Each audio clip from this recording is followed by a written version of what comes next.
Bonjour, nous sommes ravis de vous retrouver dans cette nouvelle vidéo où nous allons discuter l'éducation selon Kant. Pour Kant, l'enfant est un être en devenir, doté d'un potentiel immense qu'il faut aider à développer grâce à une éducation adaptée.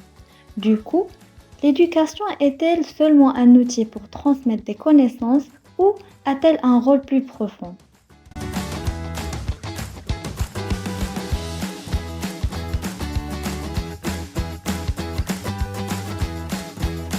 Pour Kant, elle est bien plus que cela. Elle est le levier qui permet de former des êtres humains capables de devenir autonomes et moraux. Dans cette perspective, l'éducation ne consiste pas seulement à apprendre, mais à apprendre à penser, à juger et agir selon des principes universels.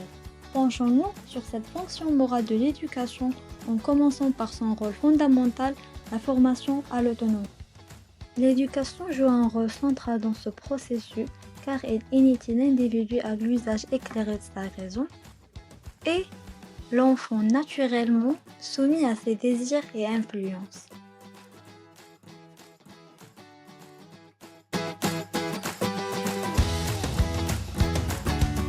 L'enfant doit apprendre à développer une pensée critique et à adopter des principes universels qui transcendent les intérêts personnels. En formant des individus capables de réfléchir par eux-mêmes, l'éducation prépare non seulement à la liberté morale, mais aussi à une responsabilité éthique qui guide leurs actions tout au long de leur vie. L'éducation apparaît comme une discipline qui enseigne à résoudre des problèmes mathématiques, à écrire, à parler, à compter, etc. Selon Kant, elle doit être davantage qu'une simple discipline, enseignant l'art de vivre libre, c'est-à-dire former chez l'individu une conscience de soi. La conscience de soi chez un enfant commence par une différenciation progressive entre soi et le monde extérieur.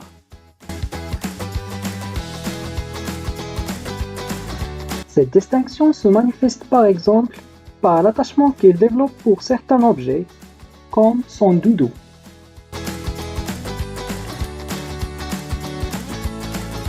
Le fait de pleurer lorsqu'on lui enlève indique qu'il reconnaît cet objet comme faisant partie intégrante de son environnement affectif et qu'il éprouve un sentiment de possession et de sécurité lié à celui-ci.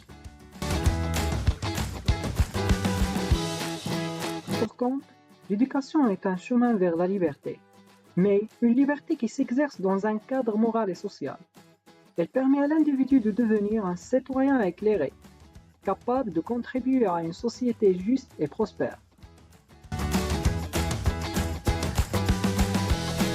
L'éducation morale, telle que conçue par Kant, reste d'une grande actualité et nous invite à réfléchir sur le rôle de l'école dans la formation des citoyens et sur les conditions nécessaires à un vivre ensemble harmonieux. En développant la raison pratique de nos élèves, nous les utilisons pour construire un avenir meilleur pour eux-mêmes et pour la société dans son ensemble. Enfin, Kant nous rappelle que l'éducation n'est pas simplement un outil de transmission, mais une voie pour émanciper l'esprit et former des individus libres et responsables. À travers elle, c'est toute la société qui peut s'élever vers une coexistence plus juste et harmonieuse.